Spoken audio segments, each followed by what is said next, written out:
What's going on, everyone? Scott here. Welcome back to the channel. And Michigan State closes out North Carolina 94-91 for a top 15 victory in the third place game in the Maui Invitational, and an absolutely incredible game that Michigan State had in control for a majority of the game, specifically in the first half. Was up 9 at halftime, led by I think 13-14 at different points in the first half. North Carolina did respond in the second half, though, outscoring Michigan State 39-48 in the second half, forcing overtime, and in overtime, Xavier Booker, Trey Holloman shut the thing down 12-9 for that 94-91 win. Top 15 win, and have not felt a win like this in quite some time, couple years probably, for Michigan State. We're going to talk about the game here, what this means going forward for this team, and then look ahead to what is next for Michigan State coming up with 2 Big Ten games next week.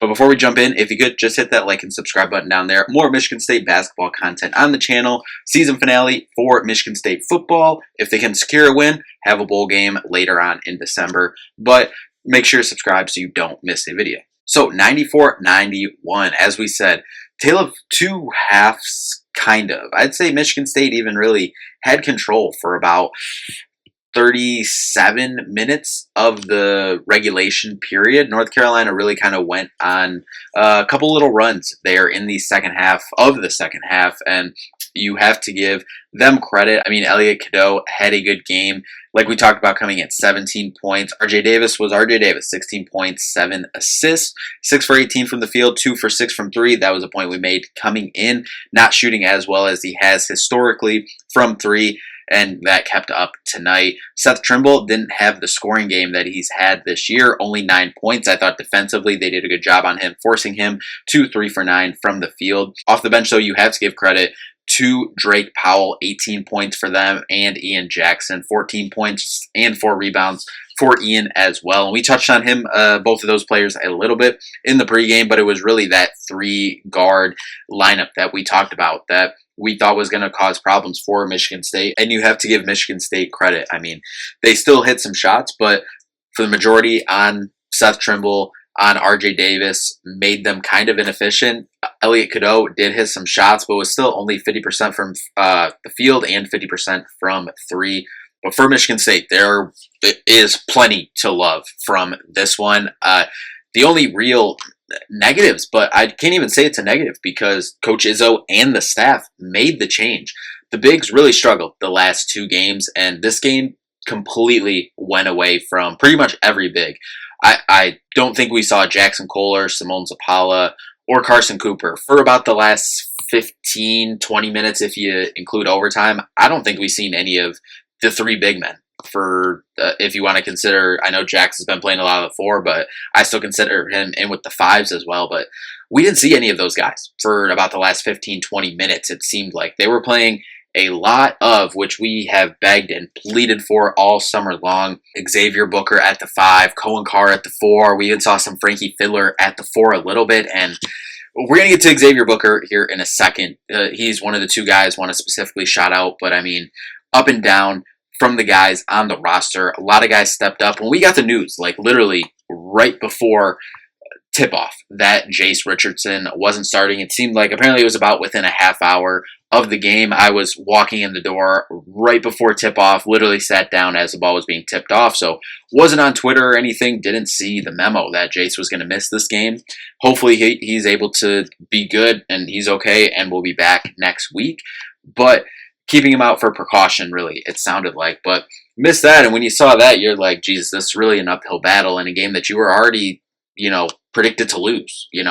North Carolina was favored by about 3 or so in this game, 3.5 or so in this game, and you're looking like an uphill battle. But got to give credit, Jeremy Fears had a tough ending to the fourth quarter and some plays in overtime. But on the night, 13 points, 2 for 6 from the field, but the biggest thing, 11 free throws, getting to the line, 9 for 11 from the free throw line, had 6 assists, 4 rebounds, 2 steals. I mean, if you take out those turnovers, I mean, this is an incredible game from Jeremy.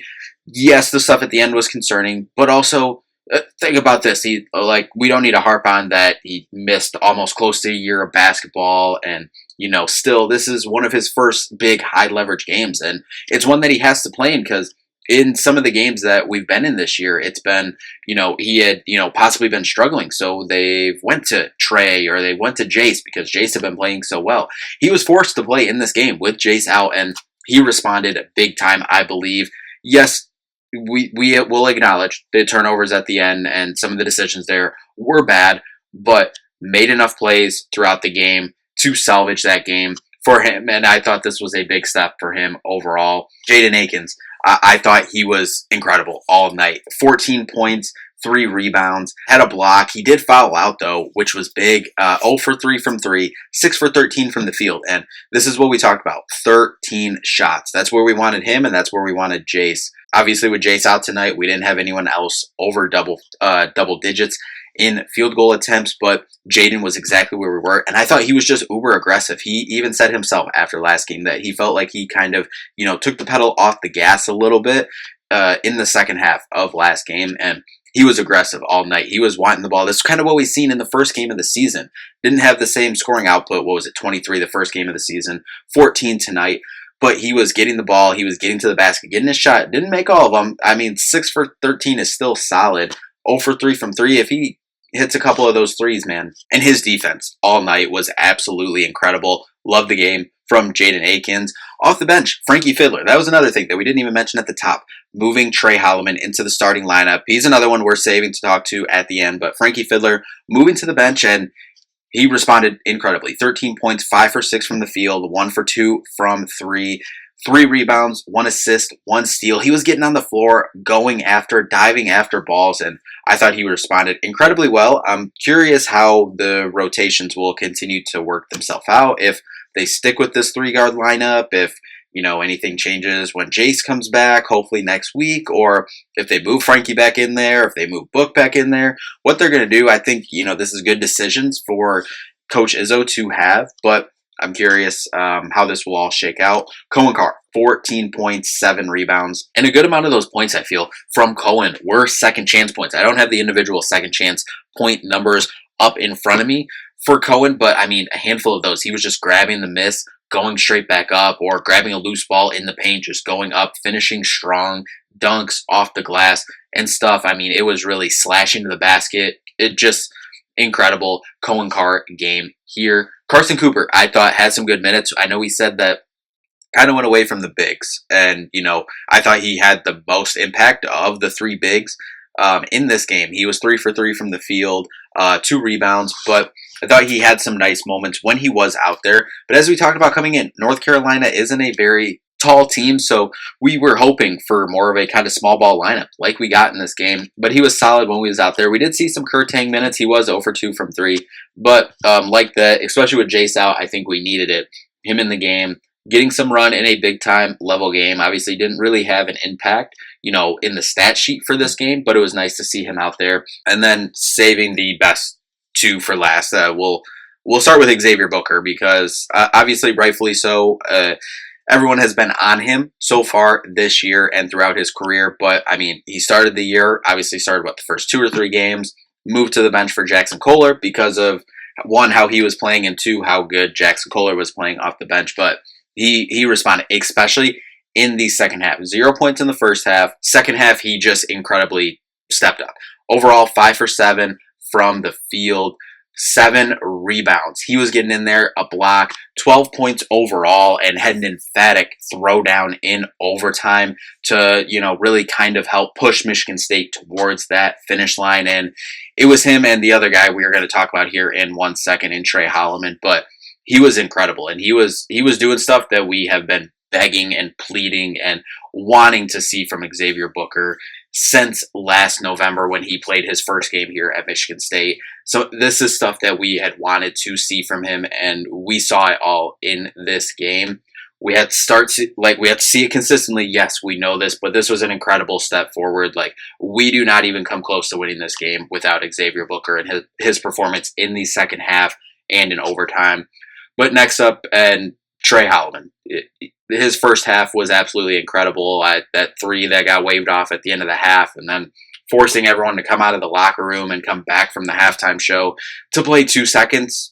Very pointless, but nonetheless, did not miss a shot in the first half. 5 for 9 overall, 3 for 6 from three, 6 for 6 with some clutch free throws from the line, 19 points overall, 3 steals, 7 assists, 2 rebounds, and he was just a calming presence when, Jeremy was having some trouble there at the end and, had a couple turnovers. Trey was the one inbounding the ball. Then when they needed it most, like, hey, that kind of last play where they needed to get the ball in, Trey was inbounding the ball, got it in, and then he was also the calming presence with the ball. Yes, he did have, two turnovers, but he did have the ball in his hands quite a bit and only 2 turnovers. He was handling a lot of the ball handling duty, obviously split between him and Jeremy Fears, but without Jason this game too to handle the ball. We did see some from Jaden, but a lot more off the ball. But overall, I mean, this was a career high for Trey Holloman. This was by far, I think, his best game as a Spartan. He's had some incredible games, but I think the level of this game, playing a top 15 opponent, playing in a big time, in-season tournament like the Maui Invitational, I mean, big time game, big time opponent, and Trey stepped up and closed this game. Propelled Michigan State in the first half, did Trey, and, really closed it out here at the end, him and Book in overtime. Can't say enough about how he responded. Hadn't had the best start to the season so far, but he came out and finished this Maui tournament strong, propelling you into December, into 2-game Big Ten play next week, hoping to get off into a good start in Big Ten play, get off on the right foot there. Looking at some team numbers real quick. Overall, 54% from the field, solid. 4 for 16 from 3, 25%. Again, not hitting a lot, but like we said, scoring 94 points and only making 3 3-pointers, I think is incredible. Did live at the line a lot. 24 for 31 overall. 77%.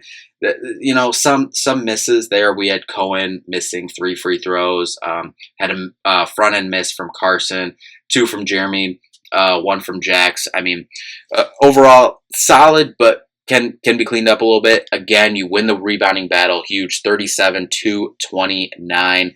Assist, pass the ball around well, 16, 7 steals, 4 blocks, turned it over 12 times, forced 11 turnovers. Thought that was solid. Got out and ran a little bit, but I mean, this was a kind of up and down game for a majority, but it wasn't like a lot of fast break. Like, yes, it was a lot of scoring and efficient scoring for Michigan State, but not a lot of up and down. Only 11 fast break points to 14 for North Carolina, but 50 points in the paint, living in the paint. That's what you have to do, especially when your 3-point shots aren't falling. And like 16 isn't a huge number either. So it's not like they're just jacking up threes. They're not falling. They are getting to the paint. We have seen that with some of the paint numbers for Michigan State this year. Like we said, this was a pretty much wire-to-wire win for Michigan State. North Carolina did get up 1 a couple of times, but Michigan State really controlled this thing. Was up 14, got close. They kept responding, making plays, making shots, and did what they needed to do in overtime to get this win. I mean, this was absolutely this was the best win, like one of the most enjoyable wins I think that we've had as a fan base in a couple years from Michigan State basketball. And yeah, that was just, I mean, it's 1 a.m. right now, and I'm not sleeping for another couple hours after that one. That one was incredible, especially against a top 15 team, playing for third place in Maui. Yes, you would have loved to come home with some hardware, but going away 2-1, what we talked about coming into this tournament, you do that, you accomplish that, you beat a top 15 team, you compete against another team that's probably going to be ranked in the top 25, top 20 after this Maui tournament in Memphis. You get a big win over Colorado as well, blowout win. Spartans are trending up, and that's what we talked about, leaving this tournament with only 2 losses on the season, leaving it 2-1, and now you're looking ahead to December. Per Bart Torvik, this isn't a perfect science, or this isn't saying you're going to run the table, win every game here in December, but you will be favored in every game in December. You have 2 tough Big Ten matchups next week on the road at Minnesota. You're favored by about 2.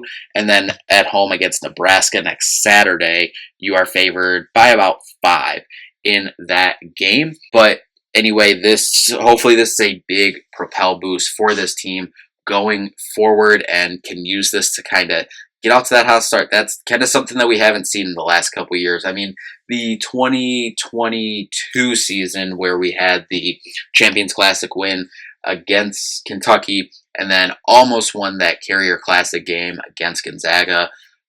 we kind of saw that a little bit, but like this early season win against a big time top 15 opponent, using that to propel yourself, going into December, coming out clean, and then rolling into Big Ten play as you get into January. Hopefully this team can use that and use the stuff that they have done so well in this game and throughout this first part of the season. If they can start hitting some threes, I think this is going to be a scary team coming down once we get into the stretch run of this thing. But anyway, that'll do it for this one. We'll be back with football stuff over the weekend, and then we will be back next game is next Wednesday at Minnesota. So we'll be back next Wednesday morning with a preview for that one. But thank you all so much for watching. We'll see you in the next one. Peace out.